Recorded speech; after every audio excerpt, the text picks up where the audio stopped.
Hello friends, आई hope कि आप सभी अच्छे हैं। आज की इस वीडियो में हम सीखेंगे टेंस। टेंस जिसे कि हिंदी में काल भी कहा जाता है। काल अब क्या काम करते हैं, यानी कि टेंस इंग्लिश में क्या काम करते हैं। टेंस वो है जो हमें किसी भी काम के होने के समय के बारे में बताते हैं, यानी कि हमें टेंस बताते हैं कि काम किस समय में हुआ। अब अगर टेंस ना हो तो हमारी लाइफ क्या हो जाएगी, बहुत ज्यादा कॉम्प्लिकेटेड हो जाएगी। जैसे कि मैंने बोर्ड पे एक सेंटेंस लिखा है, मैं खाना खा। अगर मैं किसी को बोलूं मैं खाना खा, तो उसको समझ ही नहीं आएगा कि मैं उससे कहना क्या चाहती हूँ। मैं खाना क्या, मैंने खाना खाया, मैं खाना चाहती हूँ, मैं खाऊंगा, मैं खा रहा हूँ, कुछ भी समझ में नहीं आएगा। और अब अगर इसी सेंटेंस को मैं पूरा बोलूं, मैं खाना खा रहा हूं, तो इससे सेंटेंस समझ में आता है। इसका मतलब टेंस जो है वो हमारी लाइफ को कॉम्प्लिकेटेड होने से बचाते हैं, इजी बनाते हैं, ताकि हम अपनी बात दूसरों को अच्छे से समझा सकें। अब टेंस की होती है 3 types, present, past, future. Present जिसे कि हिंदी में वर्तमान कहा जाता है, पास्ट भूत, फ्यूचर भविष्य। अब इनकी भी आगे 4 टाइप्स है, present simple present, present continuous, present perfect, present perfect continuous, फिर simple past, past continuous, past perfect, past perfect continuous. ऐसे ही simple future, future continuous, future perfect और फ्यूचर परफेक्ट कंटिन्यूअस। अभी हम इन जाने की टोटल टेंस की टाइप्स हो गई 12 टाइप्स। अब हम टेंस की इन सभी टाइप्स को करेंगे डिटेल में स्टडी। तो आज शुरू करते हैं हम टेंस की first type, simple present tense.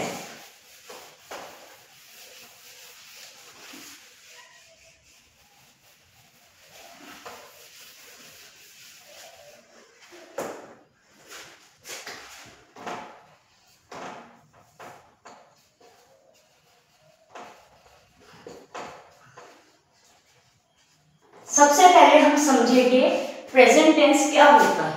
Present tense जिसे कि हिंदी में वर्तमान काल भी कहते हैं, ये होता है। प्रेजेंट टेंस जो चल रहा है, आज का जो दिन है वो प्रेजेंट है, आज का जो समय है वो प्रेजेंट है। और प्रेजेंट टेंस कौन से वाक्यों में हम यूज करते हैं। अब देखो, जो प्रेजेंट टेंस है ऐसे वाक्य जिनके अंत में आता है, हूं, हो, मैं खाना खाता हूं, आप स्कूल जाते हो, आप कैसे हो, वह पौधों को पानी देता है। आज के समय में जो काम होता है वो होता है प्रेजेंट टेंस। और ऐसे सेंटेंसेस जिनके लास्ट में है हूं, जब हो आता है उसको बोलते हैं, वहां पे हम यूज करते हैं प्रेजेंट टेंस। अब आपको इतना तो समझ आ गया। अब आप ये समझो कि प्रेजेंट टेंस, एक तो जो टाइम जो काम आज के समय में हो रहा है वहां पे हम प्रेजेंट टेंस यूज करते हैं। और दूसरा यूनिवर्सल ट्रुथ, यूनिवर्सल ट्रुथ के लिए हमेशा हम प्रेजेंट टेंस यूज करते हैं। यूनिवर्सल ट्रुथ क्या होता है, अब आप समझेंगे यूनिवर्सल ट्रुथ। अब देखिए यूनिवर्सल ट्रुथ क्या होता है, ऐसा सच जिसको कि हम बदल नहीं सकते। ऐसा सच चाहे हम देश के किसी भी कोने में चले जाएं, किसी भी कंट्री में चले जाएं, India, Australia, Canada, USA, Germany, वो ऐसी सच्चाइयां जो हर कंट्री में सेम, हर नेशन में सेम रहती हैं। ऐसे तो जिनको कि हम चैलेंज नहीं कर सकते, जिनको हम चेंज नहीं कर सकते। अब देखो, आप इंडिया में हो, हमारे यहाँ सन पूरा दिशा में होता है, the sun rises in the east. अब आप किसी भी कंट्री में चले जाओ, वहां पे सन ईस्ट में ही राइज होता है। तो ये ऐसे सच है जिसको कि हम बदल नहीं सकते। और इंडिया में हमें क्या सिखाया जाता है बच्चों को, be honest, be truthful, always speak the truth. और किसी भी कंट्री में यही कंसेप्ट सिखाया जाता है। किसी कंट्री में हम ये तो नहीं कहते बी डिसऑनेस्ट, जब बी लायर्स। नहीं जी, ऐसी सच्चाइयां जो हर देश में सेम रहती हैं, जिनको कि आप चेंज नहीं कर सकते, वहां हम क्या करते हैं, प्रेजेंट टेंस का यूज करते हैं। ठीक है जी। अब दूसरी चीज, हम कहां पे और प्रेजेंट टेंस यूज करते हो, ऐसा काम जो आप रोजमर्रा की लाइफ में करते हो, आपकी एक हैबिट है, आप कंटिन्यूस उस हैबिट को फॉलो कर रहे हो। जैसे कि मेरी हैबिट है, मैं रोज स्कूल जाती हूँ, जल्दी उठती हूँ। आपकी हैबिट है, आप रोज स्कूल जाते हो। और कईयों की हैबिट होती है कि वो रोज मॉर्निंग वॉक पे जाते हैं। ऐसा काम जो हम हर रोज करते हैं, हैबिट होती है हमारी, वहां पे भी हम प्रेजेंट टेंस यूज करते हैं। तो अब आपको पता लग गया, किसी भी काम की आदत हो जो रूटीन में किया जाता है, वहां प्रेजेंट टेंस यूज होता है। यूनिवर्सल ट्रुथ के लिए प्रेजेंट टेंस यूज होता है। अब प्रेजेंट टेंस की पहचान क्या है? प्रेजेंट टेंस की पहचान है, किसी भी प्रेजेंट टेंस की पहचान होती है उसकी हेल्पिंग वर्ब। अब आपको ये तो पता है कि वर्ब दो तरह की होती है, एक तो मेन वर्ब और एक होती है हेल्पिंग वर्ब।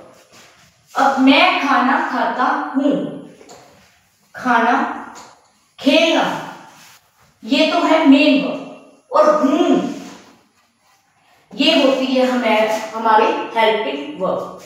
किसी भी सेंटेंस में जो मेन काम है वो मेन वर्ब, और जो हूं, था, थे, थी, गा, गे, गी, ये, चुका हूं, चुके होंगे, ये सारी होती है हेल्पिंग वर्ब। और किसी भी टेंस की पहचान होती है उसकी हेल्पिंग वर्ब से।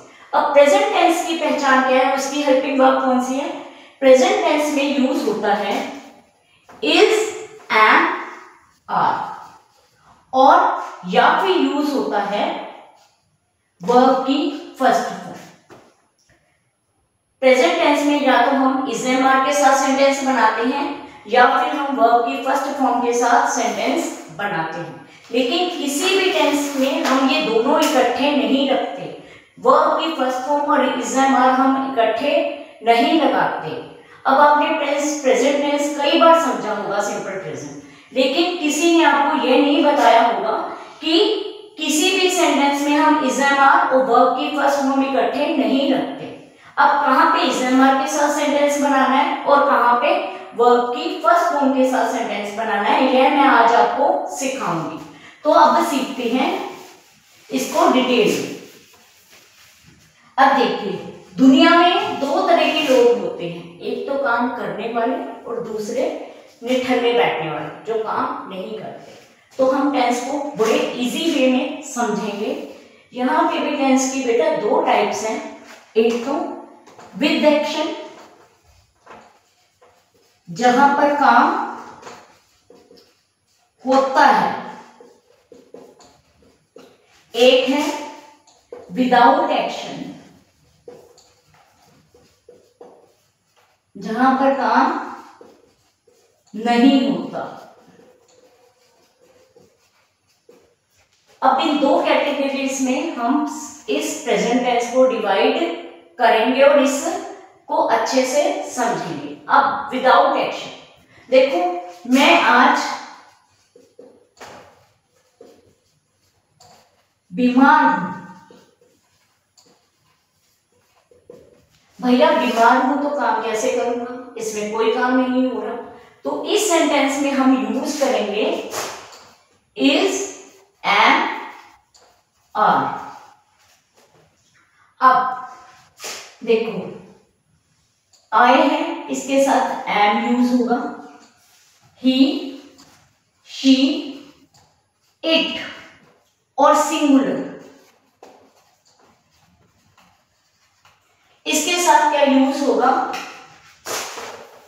इज, और यू, वी, दे और प्लूरल, इनके साथ यूज होगा आर। ठीक है जी। अब सबसे पहले किसी भी सेंटेंस में एक स्ट्रक्चर को फॉलो करते हैं, subject plus helping verb plus main verb plus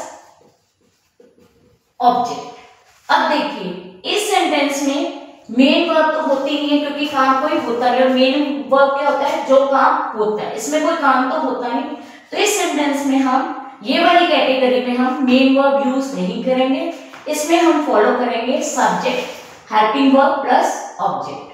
मैं आज बीमार हूं, सब्जेक्ट काम करने वाला, इसमें काम करने वाला है मैं को इंग्लिश में कहेंगे आई के बाद क्या आता है, आई के साथ एम, फिर आएगा बीमार सिक, आज today, I am sick today, और ये हूं है ना, हूं को रिप्रेजेंट कर रहा है ये एम।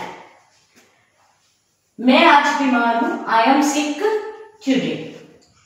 राम कक्षा में अनुपस्थित है।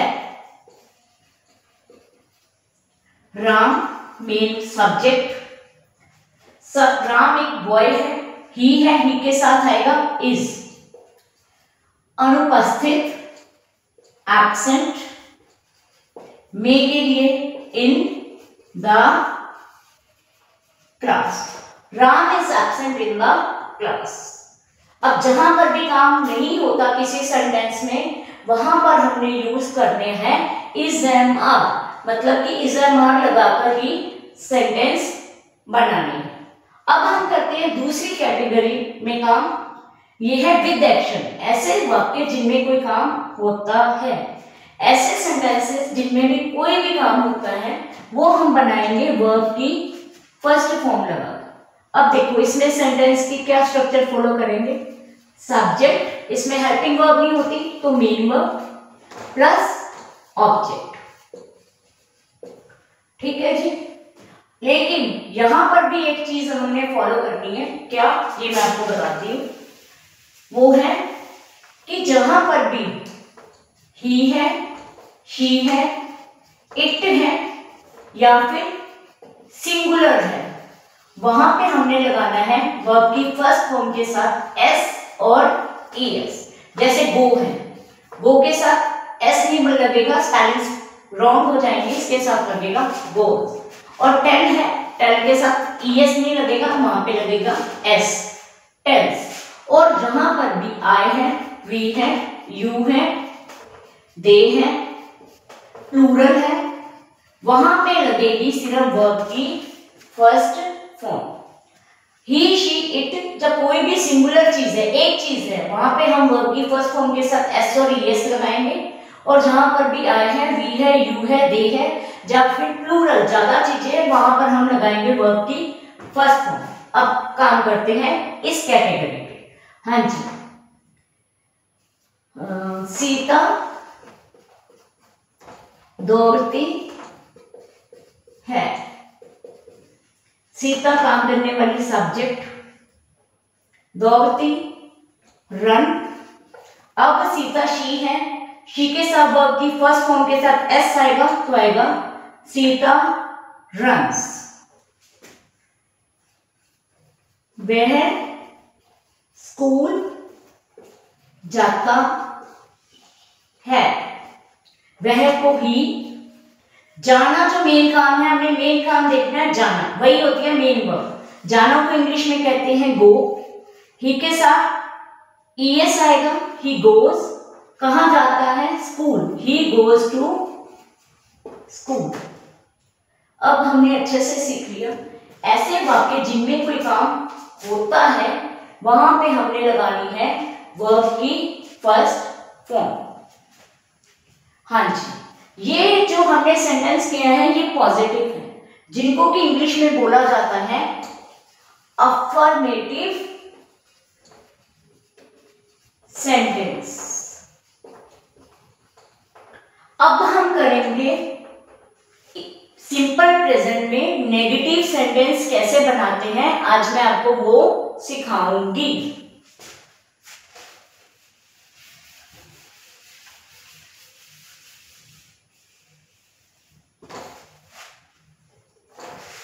हाँ जी, इसमें भी हमने दो ही कैटेगरी रखनी है, विद एक्शन, विदाउट एक्शन। ऐसे सेंटेंस जिनमें कोई काम होता है और ऐसे सेंटेंस जिनमें कि कोई काम नहीं होता। अब देखिए सबसे पहले हम निठल्ले कैपिटल ई की तरफ चलते हैं जहां पर कोई काम नहीं होता, जो कि बहुत इजी है। देखिए वह पढ़ता नहीं, ये तो इधर आना था। वह आज बीमार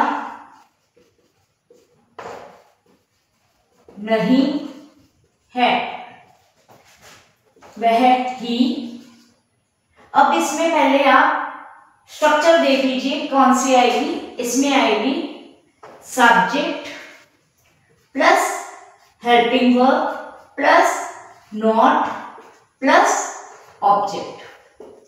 अब देखिए सब्जेक्ट ही के साथ आएगा इज। अब हेल्पिंग वर्ब नॉट, बीमार सिक टुडे, वह आज बीमार नहीं है, he is not sick today. अब देखिए इसमें हमने कुछ नहीं करना, जैसे आप सिंपल सेंटेंस बनाते हो वैसे ही बनाना है, लेकिन करना क्या है, मेन वर्ब के बाद नॉट लगा देना है, सॉरी हेल्पिंग वर्ब के बाद नॉट लगा देना है, यानी कि इज मार के बाद हमने क्या लगा देना है, नॉट लगा देना है। कुछ नहीं करना, बहुत इजी है, सिर्फ हेल्पिंग वर्ब के बाद आपने नॉट लगा देना है। राम चालाक नहीं है, राम इज नॉट चालाक के लिए clever, Ram is not clever. देखिए कितना इजी है, सिर्फ हेल्पिंग वर्ब के बाद हमने क्या लगाया है, नॉट। अब करते हैं विद एक्शन, जहां पर काम होता है। इसको जरा ध्यान से समझना बेटा। देखिए वह मेरी मदद नहीं करता। अब देखिए यहां पर तो कितना इजी था, है ना, यहां पर कितना इजी था कि इजर मार आया उसके बाद नॉट लगा दिया, लेकिन यहां पर कोई हेल्पिंग वर्ब भी नहीं है जिसके साथ हम नॉट लगा सके। अब आप देखो जिसके पास कुछ नहीं होता उसकी हम क्या करेंगे, हेल्प करेंगे। हेल्प कैसे करेंगे, जिनके पास कुछ नहीं है उसको हम अपनी तरफ से दे देंगे। अपनी तरफ से क्या देंगे, ये अब ध्यान से देखिए, जहां पर ही है, शी है, इट है या फिर सिंगुलर है, वहां पर हम देंगे अपनी तरफ से डज, और जहां पर आई है, वी है, यू है या फिर दे है, वहां पर हम अपनी तरफ से देंगे डू। हेल्पिंग वर्ब की जगह हम अपनी तरफ से जो दिए हुए वर्ड्स हैं डू और डज, इसको हम यूज करेंगे, वह ही।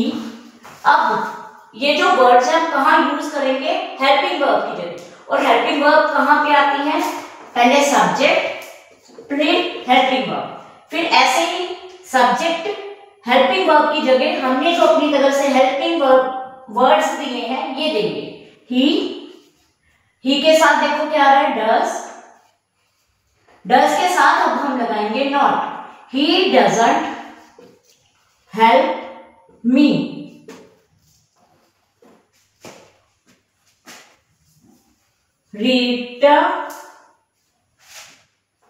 रीटा गाना नहीं गाती है। रीटा के साथ फिर से डज आएगा, डज नॉट गाना, मेन काम सिंग, गाना मतलब मेन काम सिंग, गाना फिर से सिंग अ सॉन्ग। अब जहां पर भी कोई काम होता है वहां पे हमने सब्जेक्ट के बाद डू और डज लगाना है। ये मैंने आपको बता दिया है कहां पर डू और डज लगाना है। अब एक और सेंटेंस कर लेते हैं।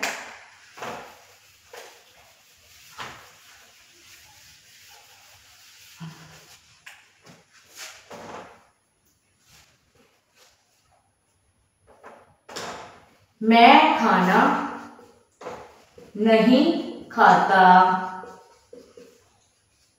हूँ।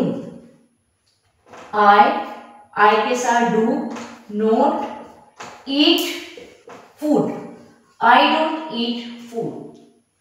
अब आपने अच्छे से समझ लिया कि नेगेटिव में हमने जो वर्ड्स दिए हैं उसके बाद नॉट लगाना है उस कैटेगरी में जिसमें कोई काम होता है, और जिसमें कोई काम नहीं होता उसमें बहुत सिंपल है कि उसमें हेल्पिंग वर्ब के बाद नेगेटिव सेंटेंस, हेल्पिंग वर्ब के बाद नेगेटिव सेंटेंस बनाने के लिए नॉट लगा देना है।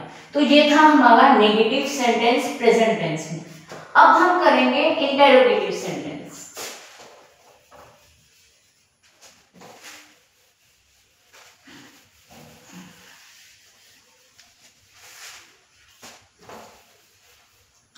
अब हम करेंगे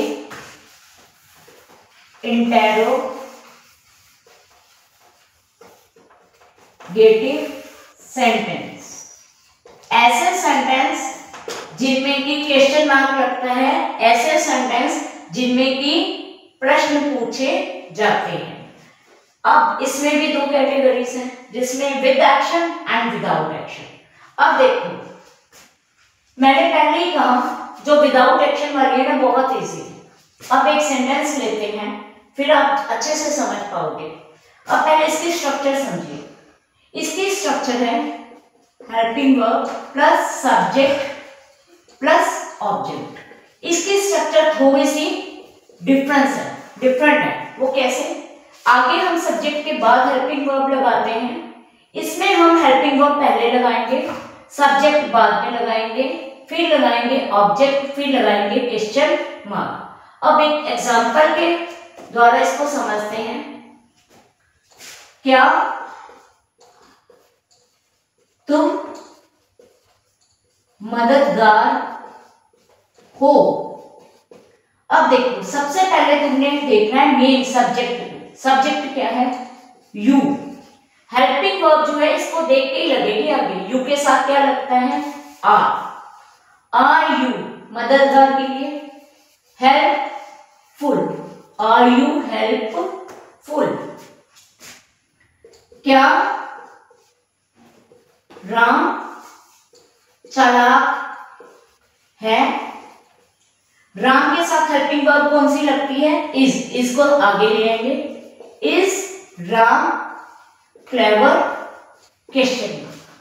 इंटेरोगेटिव सेंटेंसेस में इस बात का ध्यान रखना है कि हमें हमेशा लास्ट में क्वेश्चन मार्क लगाना है, नहीं तो हमारे मार्क्स कट जाते हैं। Is Ram clever? देखो कितना इजी है, कुछ नहीं करना, सिर्फ जो हेल्पिंग वर्ब है उसको हमने सब्जेक्ट के आगे लिया है, बहुत इजी है। अब हम चलते हैं दूसरी कैटेगरी विद एक्शन की तरफ, जहां पर कोई काम होता है वहां पर हम सेंटेंस कैसे बनाएं। देखिए, अब यहाँ पर तो हम हेल्पिंग वर्ब को आगे ले आए, लेकिन यहाँ पर हम क्या करेंगे? यहाँ पर हम किस चीज को आगे लेकर आए कि हमारा सेंटेंस इंटेरोगेटिव बन जाए। हम क्या करेंगे, इनके पास भी हेल्पिंग वर्ब नहीं है, हम अपनी तरफ से ऑलरेडी प्रेजेंट टेंस को दो वर्ड्स दे चुके हैं, डू और डज। तो यहाँ पर भी हम हेल्पिंग इंटेरोगेटिव में भी हम हेल्पिंग वर्ब की जगह क्या यूज करेंगे? डू या फिर डज, फिर हम लगाएंगे सब्जेक्ट, फिर हम लगाएंगे ऑब्जेक्ट, और फिर हम लास्ट में लगाएंगे क्वेश्चन मार्क।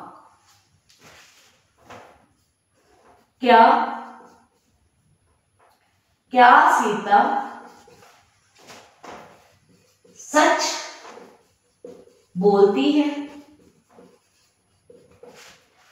अब देखिए, सीता क्या है? शी है।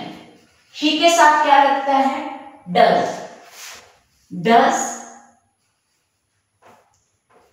सीता वर्ब की फर्स्ट फॉर्म मेन काम है बोलना, बोलती, बोलना के लिए स्पीक। अब सीता शी है तो वर्ब की फर्स्ट फॉर्म के साथ लगा देंगे S. Does Sita speaks the truth? Does Sita speaks the truth? अब हम और एग्जांपल्स करते हैं।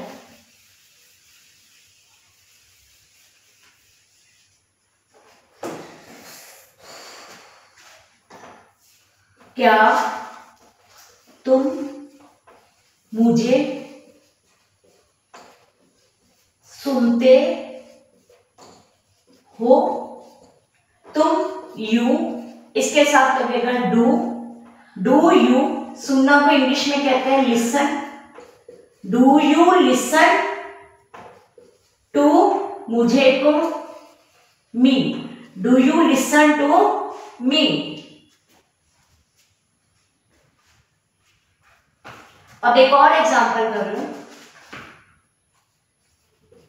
क्या आप खाना खाते हो। यू डू यू खाने को इंग्लिश में कहते हैं eat. Food do you eat food. I hope कि आपको ये राइम अच्छे से समझ में आ गई होगी, सिंपल प्रेजेंट की, और इसमें से अफर्मेटिव, नेगेटिव और इंटेरोगेटिव भी बहुत अच्छे से समझ आ गए होंगे। अगर आपको मेरी ये वीडियो अच्छी लगे तो मेरे चैनल को कीजिए सब्सक्राइब और अपने दोस्तों के साथ इस वीडियो को ज़्यादा से ज़्यादा कीजिए शेयर, और आप खुद कीजिए इस वीडियो को लाइक और इस पर कीजिए कमेंट। टाटा बाय बाय, मिलते हैं नेक्स्ट वीडियो में।